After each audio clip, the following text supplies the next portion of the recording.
Global human piece university ವತಿಯಿಂದ ನಿಮಗೆ ಗೌರವ ಡಾಕ್ಟರೇಟ್ ಸಿಕ್ಕಿದೆ ಸರ್. ಈ ಸಂದರ್ಭದಲ್ಲಿ ನಮ್ಮ ಇಂಡಿಯನ್ ವತಿಯಿಂದ ನಿಮಗೆ ಅಭಿನಂದನೆಗಳು, ಶುಭಾಶಯಗಳು.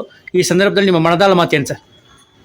ನಾನು 1995ರಿಂದ 2000ವರೆಗೂ ಜಿಲ್ಲಾ ಪಂಚಾಯಿತಿ ಅಧ್ಯಕ್ಷರಾಗಿ ಹಾಗೂ ಸದಸ್ಯನಾಗಿ ಏನು ಬಂದೆ. ಅಲ್ಲಿ ನಾವು ನನ್ನ ರಾಜಕೀಯ ಹಾಗೂ ಸಾಂಸ್ಕೃತಿಕ, ಸಾಮಾಜಿಕ ಇವನ್ನೆಲ್ಲ ಗುರುತಿಸಿ ಚೆನ್ನೈ ಯೂನಿವರ್ಸಿಟಿ ಅವರು ನನಗೆ ಡಾಕ್ಟರೇಟನ್ನು ಗುರುತಿಸಿಕೊಟ್ಟಿದ್ದಾರೆ. ಈ ನನ್ನ ಎಲ್ಲ ಸೇವೆಗಳಿಗೆ ಅವ್ರು ಕೊಟ್ಟಿರ್ತಕ್ಕಂಥ ಡಾಕ್ಟರೇಟು ತುಂಬ ಸಹಕಾರಿಯಾಗಿ ತುಂಬ ಸಂತೋಷ ಆಗ್ತಾಯಿದೆ.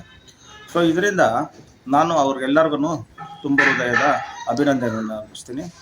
ಜೊತೆಗೆ ನಮ್ಮ ಬೆಂಗಳೂರು ಯುವ ಕೇಂದ್ರದವರು ನನಗೆ ಕರ್ನಾಟಕ ರತ್ನ ಪ್ರಶಸ್ತಿಯನ್ನು ಕೂಡ ಕೊಟ್ಟಿದ್ದಾರೆ.